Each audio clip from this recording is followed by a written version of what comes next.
And so it's just so important, that we take time each day, I think, to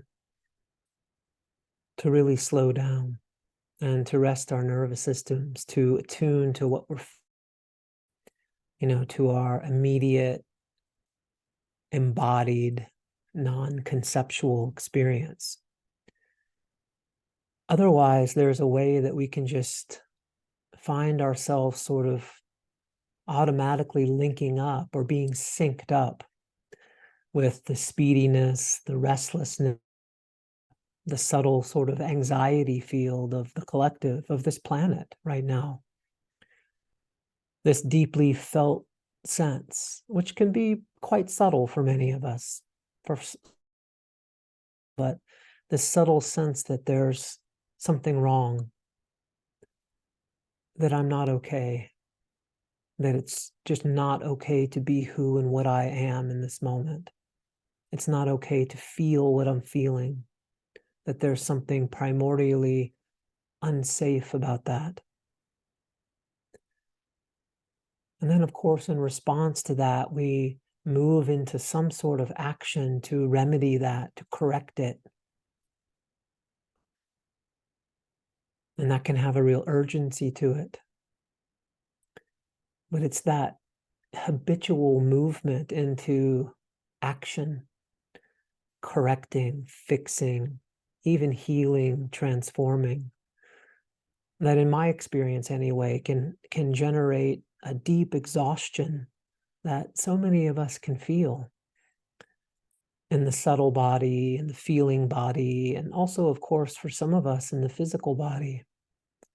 This sense of, it's like a cosmic level, sort of a soul level sort of tiredness. It's that tiredness, that exhaustion of becoming someone, something different,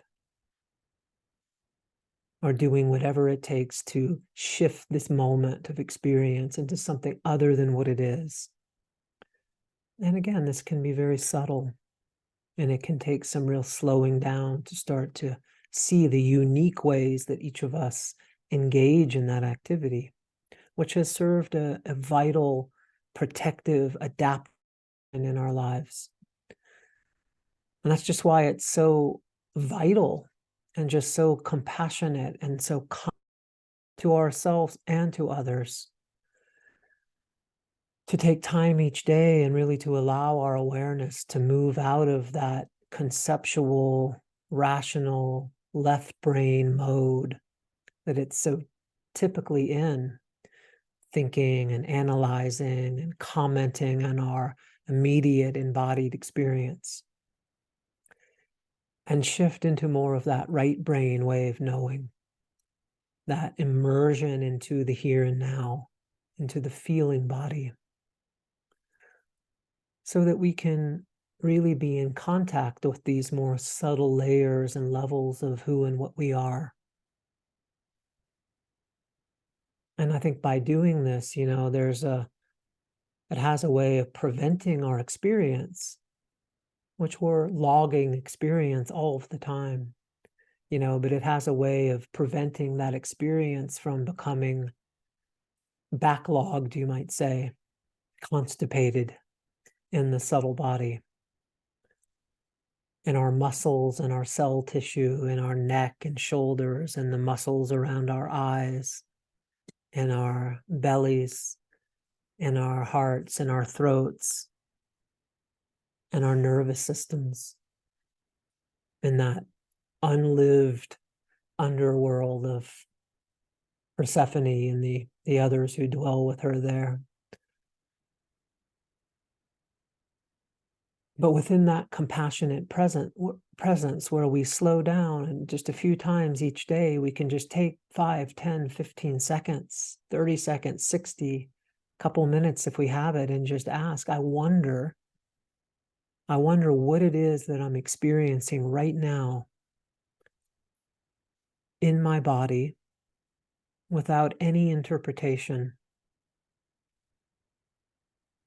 without any need to understand that experience or to attribute it to a particular cause oh, it's because of this or that, or this or that, or I ate this wrong food, or this person said something, or I read this, or there's nothing wrong with any of that. But just as part of this experiment, I wonder what I'm experiencing right now in my body without any interpretation, as an invitation into that vessel of the body and the nervous system.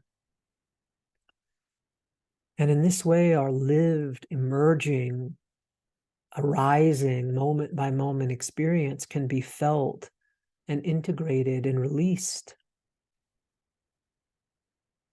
And from this perspective, we don't have to let it go, by some effort and conscious will, because it will let go of us and natural embodied presence in that metabolization.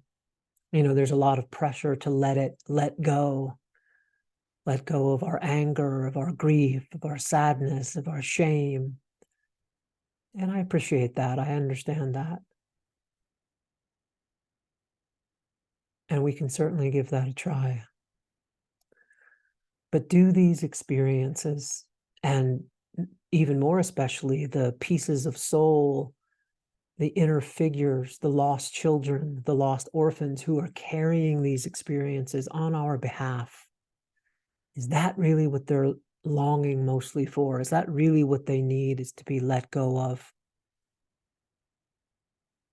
Or will they let go of us naturally, organically, when they're allowed to be and to breathe and to move and to release on their own, and to be allowed to come back into that larger ecology that we are? I mean, in the meditative tradition that I've been most trained in, it's said that all thought, all emotion, all sensation will self-liberate on its own. It's its nature to liberate itself from the inside out, you might say, when met with that spacious, compassionate, clear, embodied awareness. That contact in that space that we've been talking about as the essential qualities of an internal holding environment. It doesn't require that we let it go. It will do the letting go organically in that direct meaning, which is a radical sort of idea and a radical sort of activity of this befriending, of becoming a true friend to ourselves, which isn't easy for many of us.